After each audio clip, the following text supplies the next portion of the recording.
Hi guys, today I'm gonna have a shorter video on Bitcoin and if it's something that I'm interested in investing in, about its properties, whether or not it is a robust way to invest, how you can see Bitcoin in terms of long-term capacity, maybe talking a bit about why it has been on a steady rise lately and whether or not it will like sustain its position like the king of cryptocurrencies. We will also see if ChatGPT can help us understand like the properties and the special qualities of Bitcoin, and if it's easy to copy like the technology of Bitcoin and create something similar, and why in that case that we can't like make another Bitcoin and another. Why is it that Bitcoin is special? Because there are some questions that I need to have answered to feeling very relaxed and eased about like investing in cryptocurrencies. So let's get to it. Let's use this new AI model and try to understand Bitcoin.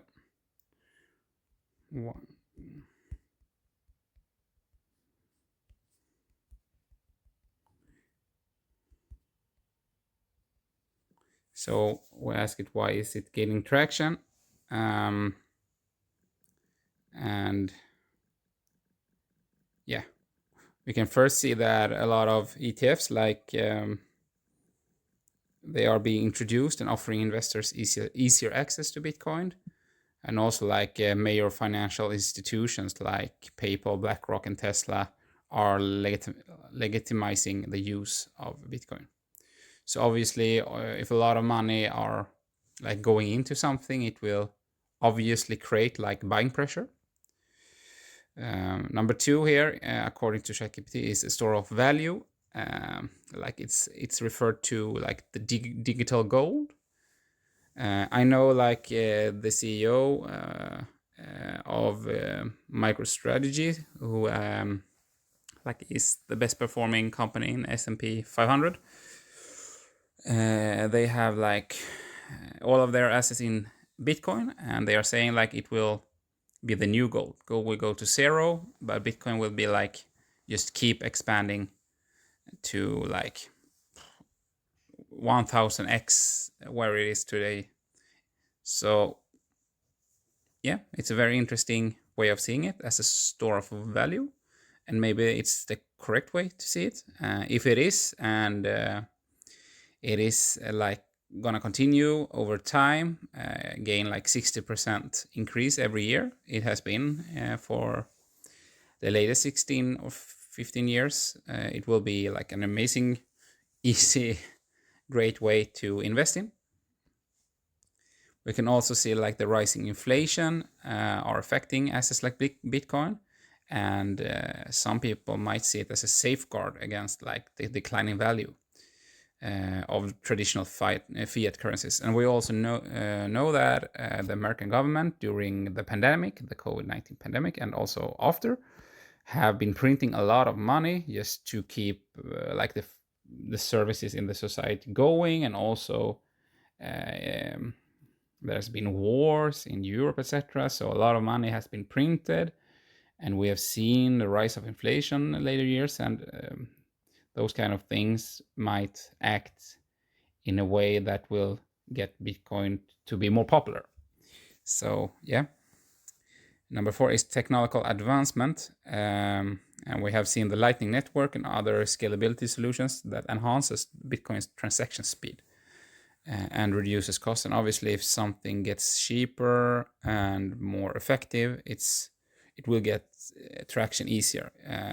We should know that Bitcoin is like one of the not the fastest cryptocurrencies. That is why it is seen as a store of value rather than what can I say, like some other cryptocurrencies where you like use for contracts and business contracts, etc. So it's not like the fastest cryptocurrency. It's more like the one and only, the original beast kind of crypto. We've also seen like some regulatory clarity around Bitcoin, both in the US and in Europe. I don't remember the name, but Trump chose a person who is very pro Bitcoin in important positions. So that that has also like spiked the interest at the moment. And at least the upcoming 4 years, we can see like that Bitcoin will be not as regulated as before. We've also seen some growing retail adoption. Retail adoption means like normal people are using Bitcoin more and more in platforms like Square, which is provided by a block company, and Stripe. And we also have like, PayPal and their wallet.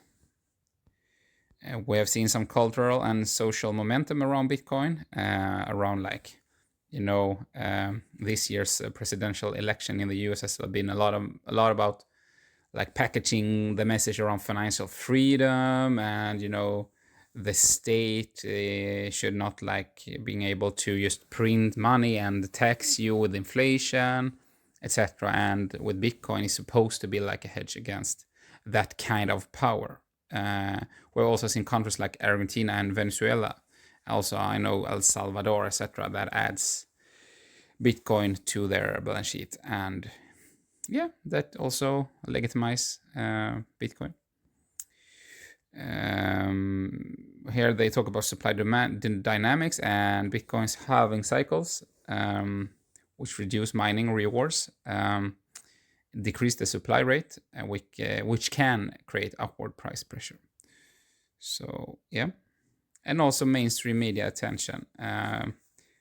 Like the last, like 2022, there was a lot of mainstream media attention to Bitcoin. Then it plummeted. Some people ended up in jail. But now with the latest presidential election, Bitcoin has like gained traction again. I will also try to understand this tech a bit more. Is Bitcoin easy to create? Can you create something almost identical? Okay, let's see if you can replicate like the tech of Bitcoin. It's basically quite straightforward because the underlying code is open source. So yeah, the hard part is like widespread adoption. Let's break it down a bit. The open source code for Bitcoin is hosted on like platforms, GitHub, etc. You can copy, modify, and deploy to create own cryptocurrencies, which many has done already. And there are tools and frameworks to customize aspects like block time, supply, and mining algorithms. And yeah, setting up a blockchain involves configuring nodes, launching a Genesis block, and defining consensus rules.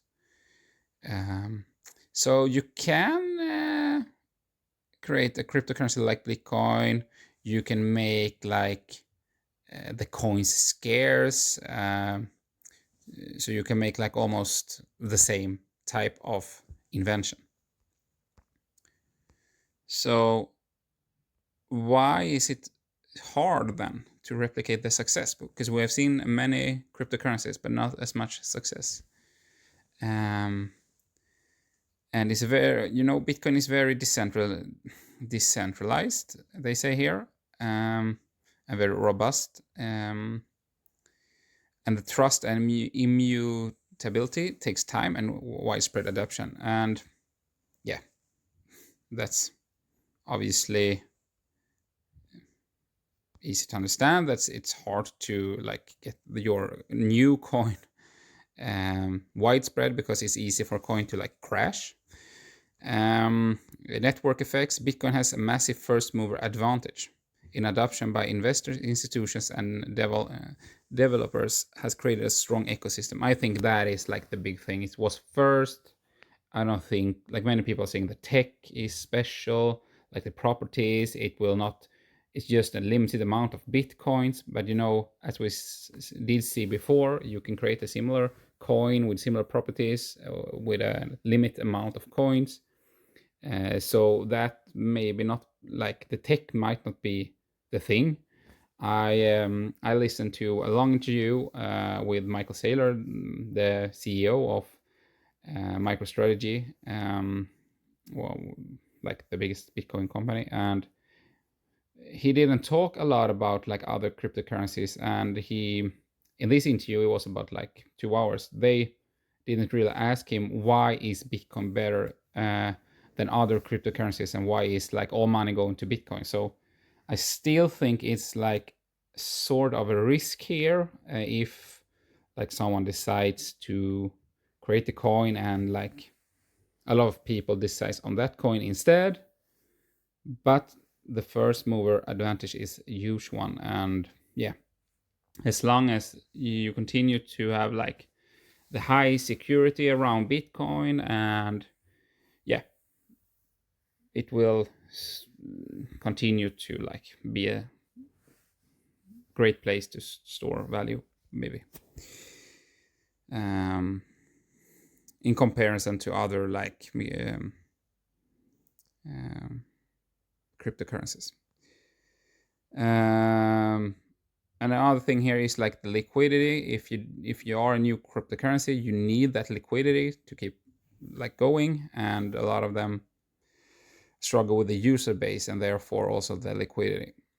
We're also talking about the perceived value here.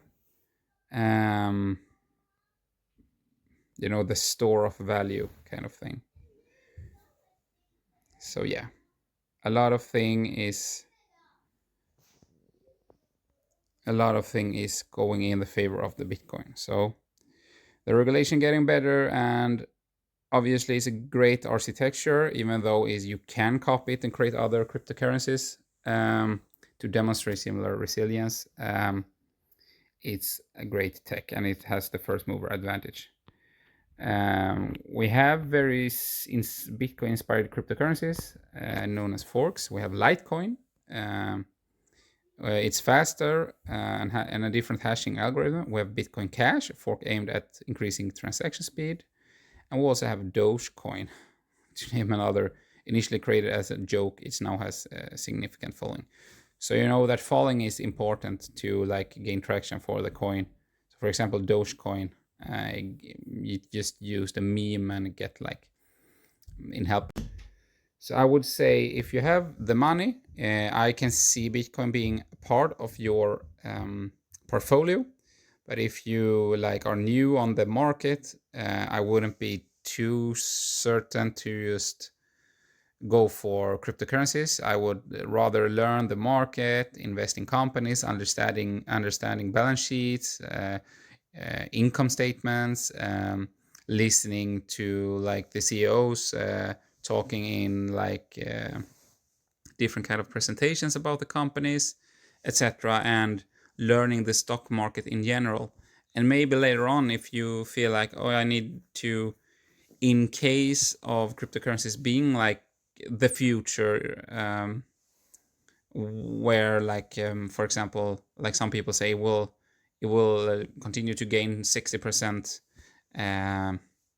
added value every year, then maybe a couple of percent of your portfolio should be in Bitcoin.